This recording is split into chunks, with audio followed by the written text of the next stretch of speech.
በየትኛው ደሞዝ ልታስተዳድረኝ ነው? በእናትህ ለራስህ አንተ ራሱ ጠግበህ ትበላለህ እንዴ? አሁን አንተ እኔ እንገር በዚህ በፓርኪንግ ብር አስተዳድራታለሁ ብለህ አስበህ እኮ በጣም ተሳስታለሽ። በወልድልህ ራሱ ከእናቴ ቤት አልወጣምሽ።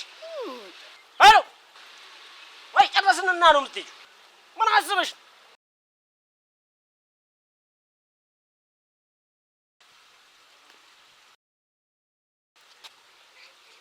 በቃ እኔ ገባሽ? አብረን መኖር እንዳለብን እኔ ወስኛለሁ። አይገርምሽ? ይኸው ዓለም ነሽ ትሙት